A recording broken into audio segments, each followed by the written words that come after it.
I stepped off the transport plane, still wearing the frost on my lashes. No banners, no commanding officer waiting with a salute, just a clipboard clerk half asleep who handed me a sealed envelope without looking up. Recall notice. Immediate review. Unexplained absence. 72 hours. Arctic Echo Station. The words were cold, clinical, like I hadn't just crawled back from a place where time didn't move and the silence screamed. I hadn't even made it to my apartment before the first knock came. 2 men. Suits, not uniforms. No names, just badge numbers. "We need to debrief you." I asked, "Is anyone going to ask if I'm alive?" One of them blinked. "You're here, aren't you?" They didn't want answers. They wanted a confession. In the interrogation room, the walls hummed soft, steady, like the signal. That damn signal. I closed my eyes and I was back there, snow cracking under boots, radio hissing with something that didn't belong on any known frequency. It wasn't just static. It was layered, patterned, intelligent. They asked where I'd gone during those missing 72 hours. I said, "Nowhere you could survive." They didn't like that. One leaned forward. "Lieutenant Caldwell going off-grid in a classified zone is a breach of international protocol." I smiled. Barely. "You think I chose to vanish?" "Truth is, I didn't disappear. I was erased. When I got home, my key didn't work the first time. I had to force the lock. Everything inside smelled like bleach and emptiness. A courtesy cleaning from base housing like they'd already written me off. There was a note taped to the fridge. "Condolences to the family of Lieutenant M. Caldwell. Status presumed KIA." They'd sent that out before I even got on the evac chopper. And now they were asking me to explain what they couldn't handle. I looked at my reflection in the microwave door. Skin cracked from the cold, a scar on my temple I didn't remember getting.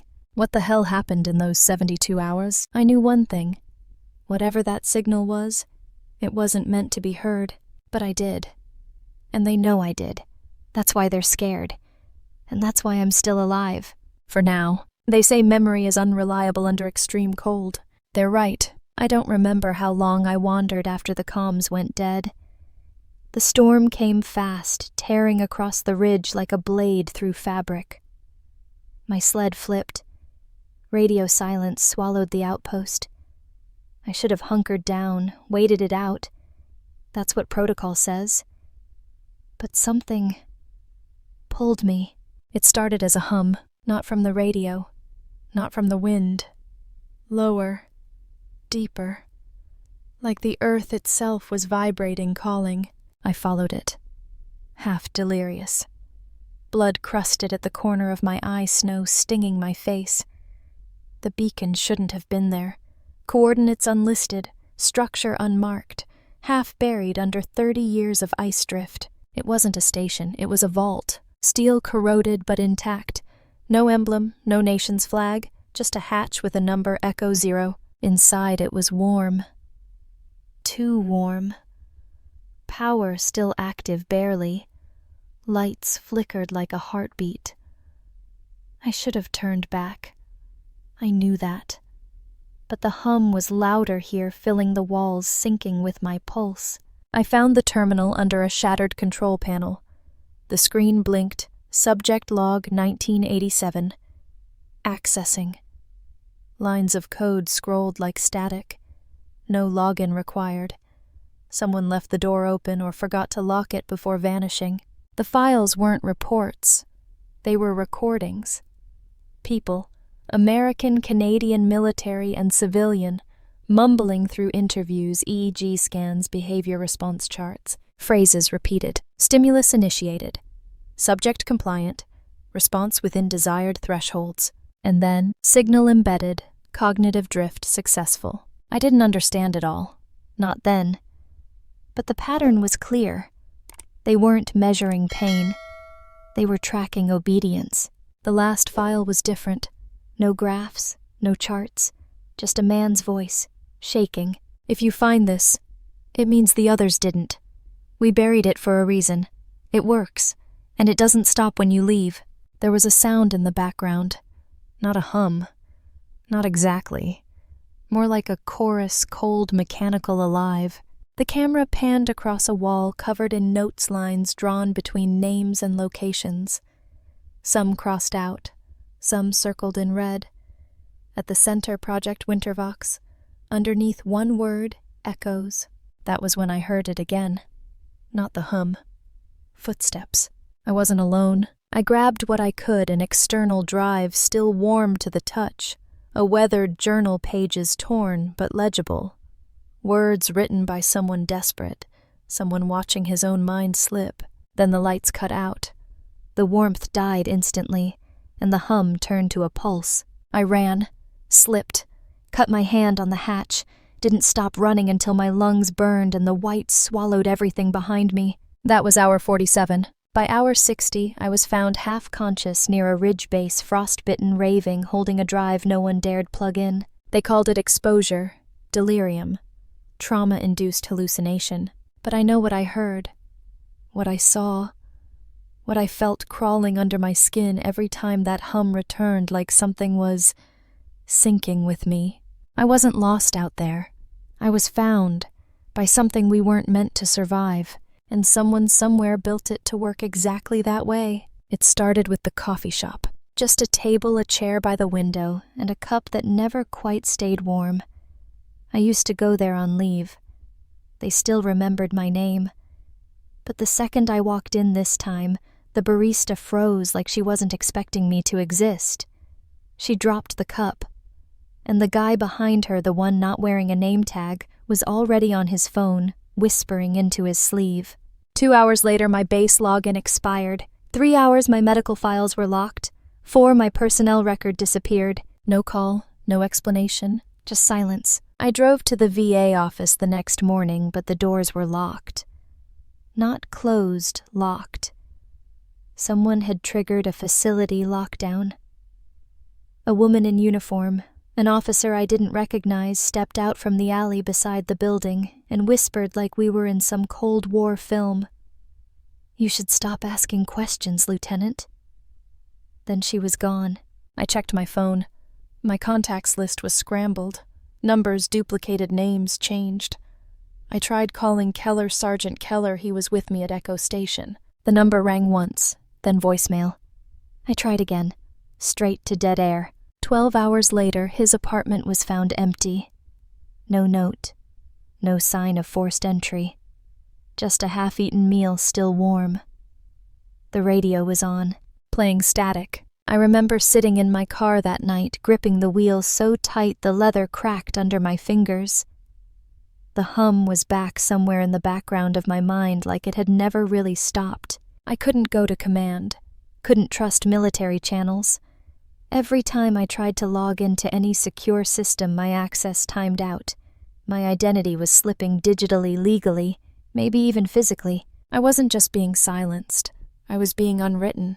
That's when I remembered Noah Tran. We'd crossed paths during a cybersecurity training years ago. One of those joint ops where nobody wears name tags and everyone pretends they're civilians. He wasn't military. Never wanted to be. But he could pull apart a classified network like most people open emails. They said he used to be with the NSA. I think he used to be under the NSA. I still had his burner email just in case.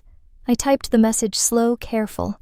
No direct references, no attachments. I found something. It's old, buried, and humming. "I'm not alone anymore. Please respond." He replied within 11 minutes. 4 words. "Do not write again." But the next morning, my apartment window had a chalk mark on it. Small. 3 lines crossing at the center, his old symbol. I left that afternoon. He met me at a library on the edge of town. Not the public kind. Private academic, mostly deserted. Noah looked older than I remembered. Eyes like he hadn't slept in weeks. He didn't say hello. He handed me a Faraday pouch and motioned to follow him into the stacks. "You brought it?" he asked low. I handed him the drive. He didn't touch it. Instead, he pulled out a handheld scanner, ran it twice. Encrypted, but not clean. Something's listening. He finally looked at me, really looked. You opened this, I nodded. He closed his eyes. Then it's already mapped your behavior. What does that mean? He didn't answer at first, just stared at the shelves like the books might burn. Then, there was a project. 1980s. Classified under a different directive every 5 years. It wasn't about surveillance. It was about pattern disruption, cognitive compliance. They called it snowveal. My mouth went dry. He continued. Targeted frequencies embedded in cold regions, areas of long-term isolation. The brain under cold stress is highly suggestible. Add the right pulses and you don't even need chemicals or wires, just a tone. I whispered Project Wintervox. He flinched. You weren't supposed to see that name. I wasn't supposed to live long enough to. We sat in silence. Noah leaned in. You said others were there. Not anymore. He looked down. That's the pattern. I asked him what we could do. He didn't offer hope. Just process. We isolate the signal map. Its modulations cross-reference it with known civilian broadcasts. If it's global, we find the leak. If it's local, we trace the source. Either way, you're not safe. Neither are you, I said. He smiled. Never was. Outside, a car passed by the window. It slowed, didn't stop, but we both felt it. Watched. I looked at the drive in his hand. It pulsed once, just heat brief like a heartbeat. The hum in my head synced again. Louder. I wasn't just carrying data. I was carrying something alive, and it knew I'd found someone to help. The moment Noah plugged the drive into his offline terminal, I felt it again. Not fear. Recognition. Like whatever was inside the metal casing already knew we were watching. Lines of code unfurled across the screen, fractal recursive. At first it looked like corrupted audio, frequency packets overlapping signals. But then it began to shape itself. Noah leaned in, eyes locked. This isn't just data, it's responsive. He ran a conversion script. One I'd never seen before, probably one he wasn't supposed to still have. The waveform on the screen stabilized. Then it spoke. My voice. Subject, M. Caldwell. Exposure level. Active emotion index. 83. Elevated impulse control. 49. Borderline suggestion. Compliance. 67. Modulated behavioral mirror. In progress. I stared at the terminal. It didn't say I was being monitored. It said I was in progress. Noah, I whispered. What is this? He didn't look away from the screen. It's a template. A cognitive overlay. They weren't just tracking your decisions, they were training from them. Running scenarios. Modifying input to gauge response. You're not a subject, Maya. You're a model. Every breath I took suddenly felt artificial. Every instinct, every reaction, I didn't know if it had come from me or from what they'd been embedding beneath my thoughts. I remembered the choices I'd made at Echo Station. The decisions that got people killed. Keller, Thompson, even the technician who triggered the lockdown before the signal went dark. What if none of those were accidents? Noah pulled up another file. A 3D brain map flickered onto the screen, pulsing like a hologram. He rotated it, zoomed in on an area near the prefrontal cortex. This isn't just neural feedback. It's rewriting behavioral alignment, not controlling you outright. More like shaping what you think you'd do on your own. I took a step back. My fingers were numb. Not from cold, but from something worse violation. Why me? I asked. Why target me? He finally turned. You volunteered? I shook my head. No. I signed up for Arctic Echo, not... Wait. He pulled up a consent form. Blurred, distorted, but the signature was mine. Or at least it looked like it. They forged it, I said. They had access to everything. My handwriting, my medical scans, my psych evaluations. They didn't forge it, Noah said quietly. They reconstructed it. Your signature isn't fake, it's predicted. Which means, he let the implication hang. They'd known how I'd react before I ever stepped into the ice. I couldn't breathe. I stumbled to the edge of the desk, palms flat, trying to ground myself. My heart pounded like it wanted out of my chest. They didn't just watch me. They built me, tweaked me, tested how far they could push me before I'd break, and documented the cracks like data points on a graph. I looked at Noah. "We can't keep this buried." He nodded. "Then we get it out." We spent the next hour segmenting the files, encoding them, creating mirrored packets to deploy across satellite relays. It had to be fast, unpredictable, decentralized. If they traced one signal, another would fire from a different node, one that didn't exist on any civilian grid. As Noah configured the upload, I watched myself on screen. Helmet cam footage. My own hands. Covered in blood. Dragging Keller across snow. Screaming into a radio I now realized was never meant to work. Above it all, that hum again. Soft. Steady. Embedded under every transmission. The signal that kept pulsing even when the base went dark.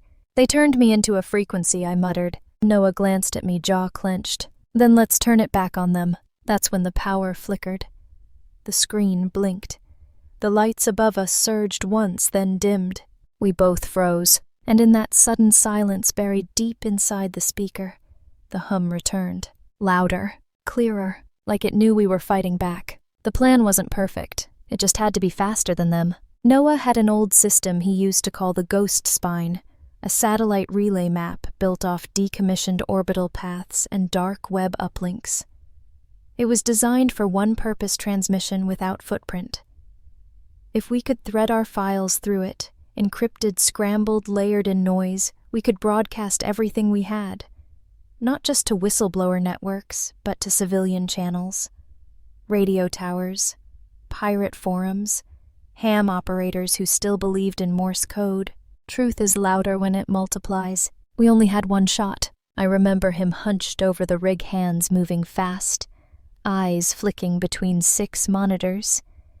He didn't need sleep. He needed seconds. Every keystroke was a countdown. Every signal test could be the one they traced. "I'm giving you 5 satellite windows," he muttered. 3 over North America, 2 near the Nordic edge. Once I ping the 3rd, you send the payload. I stood behind him, watching the code unfold. My chest was tight. Not from fear, from knowing this might be the last time I'd see him. Outside, the wind picked up. The glass rattled.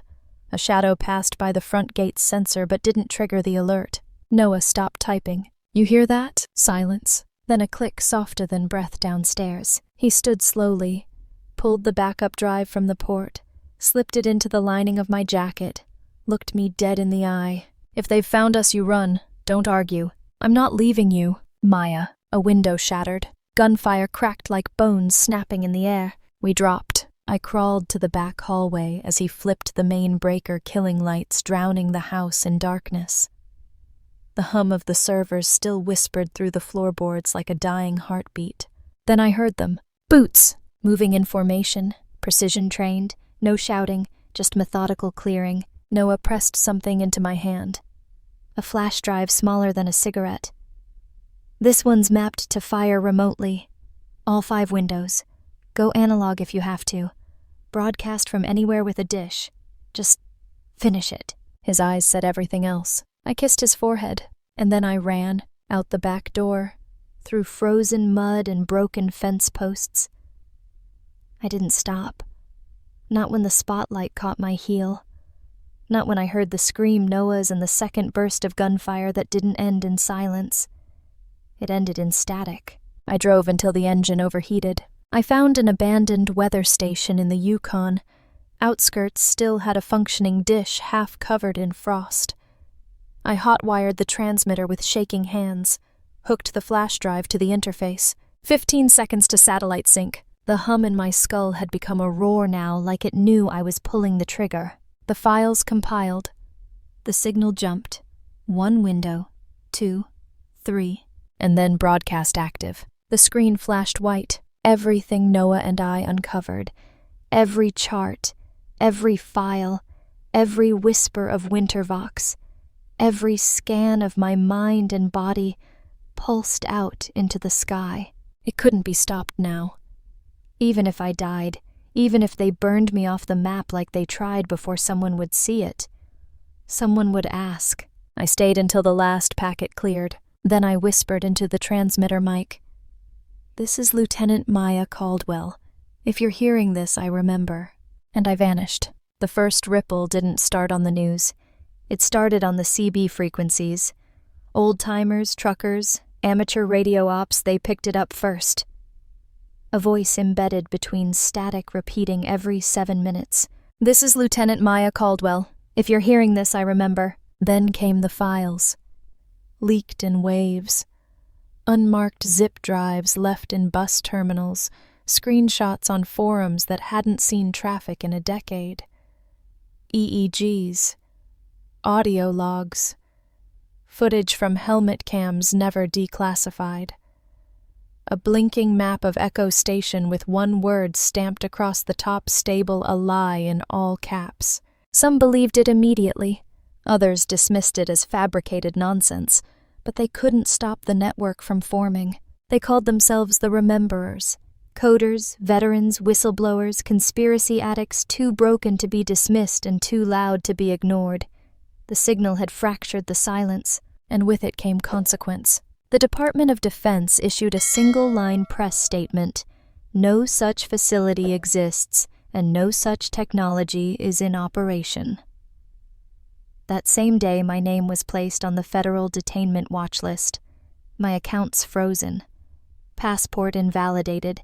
Every photo of me online vanished, scrubbed. Noah was declared dead in an electrical fire.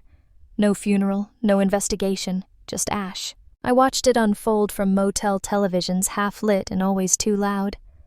The kind of rooms you don't stay in, just pass through. In one city, someone spray-painted, "Remember her" on a federal building. In another, a university shut down its neuroscience program without explanation. People were waking up. Not in masses, not yet, but enough to matter. And still, it didn't feel like justice. Justice has a shape. A verdict. A gavel. This was aftermath. Dust and questions and the quiet agony of having told the truth, and knowing it would be buried anyway. I sat alone most nights. Places with no cell service, no cameras. I slept with the drive under my pillow even though it had already done its job. I kept hearing Noah's voice in my head. Not his last words, but the one thing he said before all this began. The system isn't scared of facts. It's scared of patterns. Now the pattern was broken, shattered. And still no one had come to find me, which meant only one thing. They weren't sure where I was. Or worse, they were, and they were waiting. There's a pirate radio station in Alaska operated out of a shack strung together with copper wire and hope. Every night, just past 3 a.m., they play the same transmission. Not music, not talk shows, just a voice. Mine. Faint, clipped, buried in static like it was never meant to be heard. I remember. No one knows where the signal originates. The FCC's tried to trace it, failed. Some say it's pre-recorded. Others think it's live. That someone out there is still whispering into the cold every single night. They're right. I'm still here. Not as a name in a file or a face on a poster. Not as a hero or a traitor. Just present. In the hum between frequencies. In the blank spaces between headlines. In the places power forgets to check. Some nights I walk the edge of the forest where snow blurs the ground and sky into one white silence. There's no sound but wind, no light but stars. But I still carry the frequency in my chest. Still feel it pulsing behind my ribs. I wasn't built to survive. But I did. And now I echo, because remembering is resistance.